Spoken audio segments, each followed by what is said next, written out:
بسم اللہ الرحمن الرحیم۔ السلام علیکم جی، آپ دیکھ رہے ہیں مارگلا نیوز اور میں ہوں ذوالفقار شاہ۔ آج کی جو گفتگو ہوگی وہ ہے میاں نواز شریف صاحب کے بیانیے کے اوپر کہ 21 اکتوبر کو اناؤنس ہوا ہے مسلم لیگ نواز کی طرف سے کہ وہ واپس پاکستان آ رہے ہیں، اور ظاہر ہے کہ اس کے بعد آگے الیکشن کمپین چلے گی تو انہوں نے اپنا ایک بیانیہ بنانا ہے،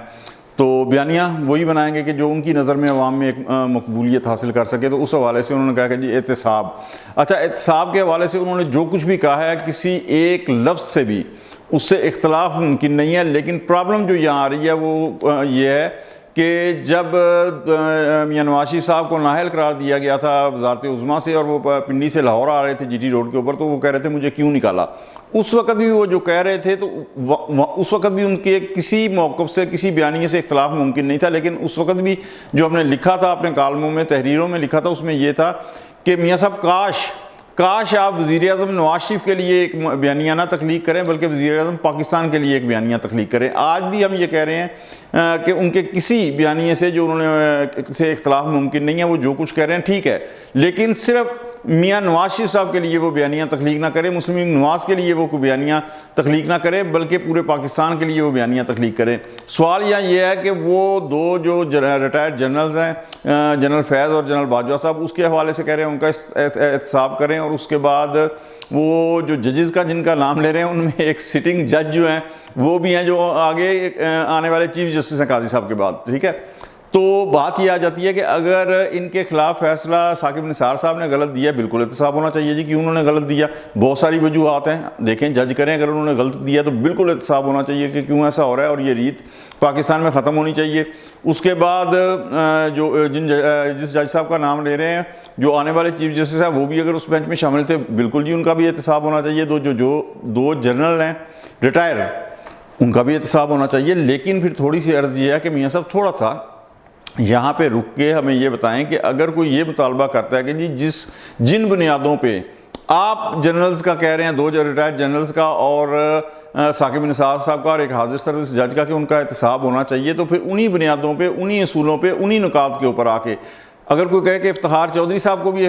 کا بھی احتساب ہونا چاہیے، پھر آپ کیا کہیں گے؟ کیونکہ اگر جن وجوہات کی بنا پر آپ ان لوگوں کا کہہ رہے ہیں احتساب کریں، اس کے اندر اس ریت کو تو موجودہ جو ایک تاریخ ہے جمہوریت کی جو 2008 کے بعد شروع ہوئی جنرل مشرف کے ماشاء اللہ کے بعد، اس میں تو سب سے پہلا جو مجرم گنا جائے گا وہ افتخار چودھری صاحب گنے جائیں گے، لیکن ظاہر ہے کہ وہ میاں صاحب نہیں کہیں گے، کیوں کہ میاں صاحب اس میں خود ایک بہت بڑا کردار رہے ہیں۔ تو بات یہی آ جاتی ہے کہ میاں صاحب کے کسی بیانیے سے اختلاف ممکن نہیں ہے، لیکن بیانیہ وہ ہو جو صرف مسلم لیگ نواز کا نہ ہو، کیونکہ جمہوریت کے حوالے سے کوئی پاکستان کے اندر صرف مسلم لیگ نواز نہیں ہے، صرف میاں نواز شریف صاحب نہیں ہے، بلکہ اس کے اندر دیگر جو بڑی جماعتیں ہیں وہ بھی شامل ہیں، جس میں پاکستان پیپلز پارٹی بھی شامل ہے، تحریک انصاف بھی شامل ہے، MKM بھی شامل ہے، مولانا فضل الرحمان کی جماعت جمعیت علماء اسلام بھی شامل ہے، ANP، مطلب ساری یہ جماعتیں شامل ہیں۔ تو سب کو لے کے اگر اکٹھا کوئی بیانیہ بنایا جائے تو بیانیہ تو وہی کامیاب ہوگا، لیکن چلیں ہم ان باتوں کو اعتراضات کو ایک طرف رکھتے ہوئے کہتے ہیں کہ جی یہی بیانیہ جو ہے نا چلے مسلم لیگ نون اپنا لے، تو اسی بیانیے پہ بات کر لیتے ہیں۔ اب یہاں پہ بھی بات یہ ہوگی کہ اگر آپ اینٹی اسٹیبلشمنٹ بیانیہ اپنانا چاہ رہے ہیں کہ جی اینٹی اسٹیبلشمنٹ بیانیہ چونکہ شروع دن سے پاکستان کے اندر ایک بڑا مقبول بیانیہ رہا ہے، یعنی جس نے بھی اینٹی اسٹیبلشمنٹ بیانیہ اپنایا وہ کامیاب ہوا، لیکن اس کے لیے شرط یہ ہے کہ آپ کا جو اینٹی اسٹیبلشمنٹ بیانیہ ہے وہ ہو حقیقی، وہ صرف فار اے ٹائم بینگ نہ ہو کہ وقتی طور کے اوپر آپ نے جو عوام کو دکھانے کے لیے یا عوام میں مقبول ہونے کے لیے یہ بیانیہ بنا دیا۔ تو لوگ یہ سوال کریں گے کہ میاں صاحب جب جنرل باجوہ کو تحریک انصاف کے دور کے اندر ایکسٹینشن دینے کے لیے قانون سازی ہو رہی تھی تو اس میں مسلم لیگ نواز نے بھی باجماعت ہو کر ساتھ کیوں دیا تھا؟ کوئی جواب ہے آپ کے پاس؟ نہیں ہوگا جواب، چلیں اس کو بھی چھوڑ دیں۔ اس کے بعد پھر سوال یہ ہوگا کہ جو 16 ماہ نکالے ہیں سر، کوئی عوام عقل سے اندھا بھی کوئی ہوگا تو سر اسے بھی سمجھ ہے کہ یہ جو 16 ماہ ہیں یہ اینٹی اسٹیبلشمنٹ رہ کے آپ کو گورنمنٹ نہیں مل سکتی تھی PDM کو، ظاہر ہے کہ یہ پرو اسٹیبلشمنٹ ہو کے ملی ہے،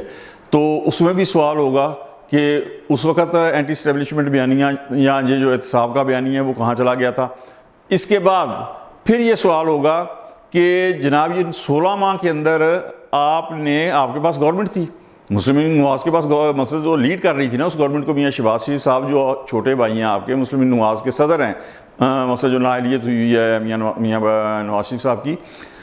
تو اس دوران یہ احتساب کیوں نہیں ہوا؟ آپ کے پاس پورا موقع تھا نا، ظاہر ہے وزارت عظمیٰ بھی آپ کے پاس تھی، وزارت داخلہ بھی آپ کے پاس تھی. تو عوام سوال کریں گے کہ یہ جو احتساب ہے یہ اس 16 ماہ کے اندر کیوں نہیں ہوا؟ تھرڈ پھر یہ سوال ہوگا کہ جس طرح میں نے پہلے کہا کہ افتخار چودھری اس میں شامل کیوں نہیں ہے، تو لوگ پھر یہ کہیں گے کہ جی اگر وہ شامل نہیں ہیں تو یہ پھر صرف خالی کھلی جمہوریت کے لیے نہیں ہو رہا، بلکہ اس میں تو پھر انتقام کی وہ بھی آئے گی، کیونکہ ایک دوسری طرف آپ یہ کہہ رہے ہیں نا کہ لیول پلینگ فیلڈ آپ کو چاہیے. تو وہ کہیں گے کہ جی یہ سارے کا سارا جو ہے لیول پلینگ فیلڈ ہے، یا اس کے اندر انتقام کا جو ہے وہ بھی کوئی عنصر شامل ہے. یہ ساری چیزیں جو ہے نا یہ لوگ ظاہر ہے کہ کوسچن کریں گے. اچھا، اس سے بھی بڑھ کے جو ہے میں جو سمجھتا ہوں ایک جو میری عقل کام کر رہی ہے وہ یہ ہے کہ چلیں یہ ساری سوال ایک طرف رکھ دیں، کوئی آپ سے یہ کوسچن نہیں کرتا کہ جناب 16 ماہ میں کیوں نہیں کیا، اور اس کے بعد جنرل باجوہ کو جب ایکسٹینشن دی اس وقت کیوں آپ نے ووٹ دیا، سب سوالات کو ایک طرف رکھ دیں. لیکن بات یہ آ جاتی ہے میاں صاحب اور مسلم لیگ کی جتنی قیادت ہے، میرا ان سے میں عرض یہ کروں گا کہ اس وقت عوام جو سب سے اہم نقطہ ہے وہ کسی احتساب کے چکر میں نہیں ہے، وہ آپ سے جو اکانومی ہے اس کو درست کرنے کا جو ہے وہ مانگ رہے ہیں کہ بھائی جان ہمیں بتایا جائے، کیونکہ عوام مہنگائی بے روزگاری کے ہاتھوں اس قدر تنگ ہے کہ ان کا جینا مشکل ہو گیا ہے. 2 وقت کی روٹی کا اصول جو ہے وہ مشکل ترین امر بن گیا ہوا ہے عوام کے لیے. تو عوام کو تو اس وقت 2 وقت کی روٹی چاہیے، عوام کو تو کوئی ایسا لیڈر چاہیے جو انہیں یہ کہے کہ انہیں بجلی کے بلوں میں ریلیف دے گا، عوام کو تو کچھ ایسا بیانیہ چاہیے جس کے اندر میاں صاحب عوام کو یہ خوشخبری دی جائے کہ ہم آ کے پیٹرول جو ہے وہ سستا کر دیں گے، گیس کو سستا کریں گے، دوسری جو مہنگائی ہے اس کو سستا کریں گے. اور صرف کہے نہیں، مثلا کہے کے اوپر عوام یقین نہیں کریں گے، کیونکہ 2022 کے اندر بھی جو گورنمنٹ آئی ہے اس سے پہلے بھی تو یہی تھا نا کہ ہم مہنگائی کم کریں گے، لیکن اس کے بعد جس عروج کے اوپر مہنگائی گئی ہے تو وزارت صاحب کے سامنے آپ کو ایک کوئی قابل عمل جو حل ہے، جو سلوشن ہے، وہ عوام کو بتانا پڑے گا کہ کس طریقے سے آپ مہنگائی کم کریں گے اور مہنگائی کا جو جن ہے اس کو کس طریقے سے واپس بوتل کے اندر بند کریں گے. ٹھیک ہے، تو احتساب وغیرہ جو ہے وہ ٹھیک ہے آپ بیانیہ رکھیں، لیکن عوام کا اس وقت جو مسئلہ ہے وہ احتساب نہیں ہے، وہ مہنگائی ہے، وہ بے روزگاری ہے، وہ بجلی کے بل ہیں، وہ پیٹرول کی قیمتیں ہیں، وہ گیس کی قیمتیں ہیں، وہ آٹے کی قیمتیں ہیں جو بڑھ رہی ہیں. ٹھیک ہے، تو ان کے لیے کوئی قابل عمل حل بتائیں میاں صاحب کہ یہ کیسے کم ہوں گی. اپنا کوئی نہ کوئی جو منشور ہے یا کوئی جو آپ کا بیانیہ ہے اس حوالے سے عوام کو ترتیب دیں اور عوام کو بتائیں کہ جی ہم آ کر جو پاکستان کی اکانومی ہے اسے درست کریں گے، جو کاروباری برادری ہے اس کو اعتماد میں لیں گے، پاکستان کے اندر سرمایہ کاری کیسے آئے گی. یہ سارے کا سارا بیانیہ جو ہے نا وہ عوام مانگتی ہے. اس کے علاوہ جو بھی کوئی عوام کا بیانیہ بنائے گا وہ میرے حساب سے